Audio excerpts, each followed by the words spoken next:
wives, religion, and helping the terminally ill. Lyle and Eric Menendez were convicted of killing their parents, but they had managed to build full lives behind bars. What's their life in prison like? And what new evidence could help them both get new trials?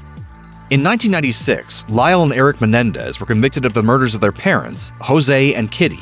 Throughout the trial, the Menendez brothers' lawyer made a strong argument that their brutal attack was the result of years of terrible abuse at the hands of their father, and witness testimonies backed up allegations that Jose had sexually abused his two sons. At one point, Eric took the stand to testify that molestation began when he was 6 years old. And he would ask me if I've told anyone, and I said no.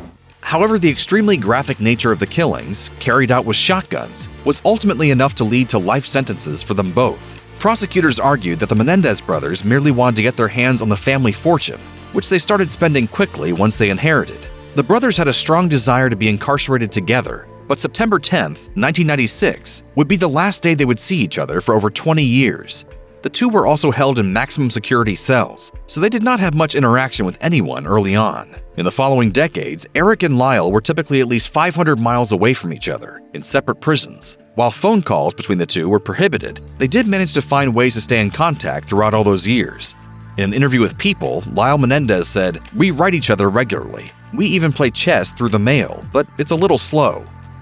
During the trial, Lyle Menendez and his girlfriend, Anna Erickson, continued their romantic correspondence. Even the high likelihood that he would spend the rest of his life behind bars did not deter their love, at least at first, and the two married. The relationship did not last, and ended in divorce a short time later, but Lyle did not remain single for long. He soon formed a deep connection with another woman, Rebecca Sneed, whom he had known for a decade. In 2003, the two were allowed to wed in the maximum security visiting area of Mule Creek State Prison. The couple is still married to this day, and the distance does not seem to be a problem. Lyle told People, "Our interaction tends to be very free of distractions. We probably have more intimate conversations than most married spouses do, who are distracted by life's events. We try and talk on the phone every day, sometimes several times a day. I have a very steady, involved marriage, and that helps sustain me and brings a lot of peace and joy." Similar to his brother, Eric Menendez was also in touch with a woman during the trial, which began in 1993. The relationship was platonic at first, with Tammy initially reaching out through letters because of the sympathy she felt for Eric as she watched his story unfold on television. At the time, she was also married. Tammy supported Eric through a difficult time, and he returned the favor in 1996 when Tammy had her own horrific experiences. First, she discovered her husband had been sexually abusing her teenage daughter for 3 years. Her husband confessed his crimes to the authorities before taking his own life. Tammy reached out to Eric, who comforted her through his letters. In an interview with People, Tammy admitted she was extremely nervous to meet Eric in person, but that instantly faded. She said, "When he walked into the room, he was so full of life, he hopped down the stairs. It was like I was meeting an old friend." By 1999, the two became so serious that they tied the knot at Folsom State Prison. When describing their marriage years later, Eric said, "Tammy's love has propelled me to become a better person. I want to be the greatest possible husband to her, and this affects the choices I make every day in prison." He's always there for me emotionally, and I didn't have that with my first marriage. The harsh conditions of prison can lead imprisoned people toward a stronger devotion to their faith, which was the case for Eric Menendez early on. In the interview with People, Eric spoke about his activities at that time, saying, "I write and read about spirituality, about life. I want to be productive, to find some meaning in helping others." Years later, Eric has continued his compassionate pursuits. Journalist Robert Rand, who has reported on the brothers' case since 1989, revealed to A&E True Crime, Eric leads several self-help groups every week at Donovan, including a mindful meditation group, and has started a hospice group at Donovan. In their lives behind bars, the Menendez brothers had some time to pursue personal activities, but they were also forced to work for the facilities in which they were incarcerated. Eric worked as a groundskeeper at California State Prison near Sacramento, and later became a janitor after transferring to Pleasant Valley State Prison. Similarly, Lyle also worked as a janitor at California Corrections Institution. However, when talking with A&E True Crime, Robert Rand emphasized how the brothers have decided to spend their free time, saying, "What's really important about Lyle and Eric in 2022 is that they are both contributing quite a bit to their prison community. Lyle is very involved in prison reform activism. Lyle has served as president of the inmate government for over 15 years, so he's often been in a position to make significant changes. Eric has done his part as well, devoting himself to assisting terminally ill inmates." In 2018, one of the greatest wishes of both Menendez brothers was granted. when the two were allowed to see each other for the first time since 1996. Even better, the reunion was not brief. Lyle was allowed to join Eric at R.J. Donovan Correctional Facility, and the two were finally incarcerated in the same prison. Now, after 20 years apart, they're together at last. At first, they were housed in separate sections, so they couldn't interact. But in April 2018, the two were allowed to reunite, and Eric was moved to Lyle's section within the prison. The first moment they saw each other quickly brought on tears of joy. As Rand explained to ABC News, Lyle missed his brother so much, and Eric had also talked about how much he missed Lyle. They just hugged each other for a few minutes without saying any words to each other. Then the prison officials let them spend an hour together in a room. At the Richard J. Donovan Correctional Facility, the Menendez brothers are able to see each other frequently after years apart, but their living conditions aren't ideal. The biggest issue is one the prison has dealt with for over a decade. The prison population has reached a level far beyond the prison's capacity. Even all the way back in 2009, a warden confirmed in an interview with KPBS that the number of people held in the facility reached 4,800, while 2,200 was the intended number when it first opened in 1987. By the time Lyle and Eric were locked up at Donovan together, the problem had not been alleviated. In visits to the brothers, Rand learned about their sleeping situations amidst the rampant overcrowding. Rand described in his blog, The Menendez Murders, how each one lives in dorm-like rooms. They are housed separately from each other, but both share their larger cells with 5 other people.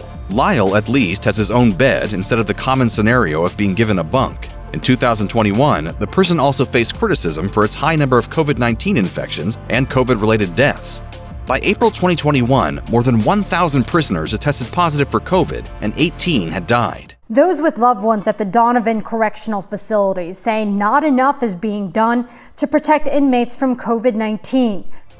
The highly publicized trial of the Menendez brothers, along with the numerous documentaries and TV shows about them that came after, have given both celebrity status. However, Lyle and Eric are not the only notorious people locked up at Donovan Correctional Facility. Arguably the most well-known prisoner there is Suge Knight, founder of the rap-centered music label Death Row Records.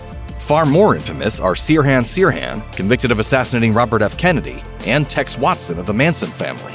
Rapper Anna Ray Brown, who uses the stage name X-Rated, has the closest relationship with the brothers. Brown has been behind bars for almost as long as Lyle and Eric. In 2019, Brown became one of the pair's success stories, since their help led him to leave his criminal past and even played a role in his eventual release from prison, when Eric wrote the parole board on his friend's behalf. When asked by the San Diego Union Tribune about the support he gave Brown, Lyle recalled, "I told him, with young people looking up to you, kids looking up to you, is that what you want to promote?" Despite their convictions, the Menendez brothers have proven to be some of the most exemplary prisoners behind bars. Even as early as 2005, prison spokesperson Lieutenant Marion Spearman told People, "Eric is a good prisoner. He does not cause problems." Since then, the reputations of both brothers have only improved, and they have been granted the most privileged status by the authorities of their prison. The brothers were even able to opt into a first-of-its-kind unit called Echo Yard in 2018. The experimental program, located in its own section of the prison, is meant to encourage building up a sense of community, especially by removing gangs entirely, as well as teaching life skills to imprisoned people and focusing on rehabilitation. Including Eric and Lyle, there are 780 prisoners housed in the unique detention unit, where there are no roommate requirements, so people with very different backgrounds may be living together. To outsiders, that may not seem too extreme, but to a longtime prisoner, Mitchell Celestine, it was unheard of. He told the San Diego Union Tribune, "In the main line, you'd never be in a cell with another race. Never, ever play ball with other races. In the main line, you can't even give food or sell food to someone from another race." While Lyle and Eric Menendez have focused much of their attention on helping both people in prison and victims of abuse in the outside world, they've also taken on a large creative project as well. Robert Rand told A&E True Crime, "Both brothers are working together on a large mural being painted on the gray concrete walls at the prison." I spoke to Lyle and Eric, who had been thinking about a beautification thing. Although Eric has certainly helped move the plan forward, Lyle is the one behind the idea and has even grander aspirations of expanding the project to include an outdoor recreation area as well, Rand wrote. A lot of support has also been offered to see the mural completed. Not only have volunteers from the art department of San Diego State University agreed to design the murals, but Home Depot has even stated it will provide some of the supplies needed. Due to the many years of abuse Lyle and Eric Menendez suffered at the hands of their father Jose, juries considered convicting the brothers of manslaughter rather than murder. Even after the two were arrested in 1990 and tried shortly after, their cases originally ended in mistrials because juries could not decide if they should be sentenced for murder or manslaughter. Robert Rand also voiced his opinion on the matter and told A&E True Crime, "The streets of California are not safer because Eric and Lyle Menendez are locked up in prison."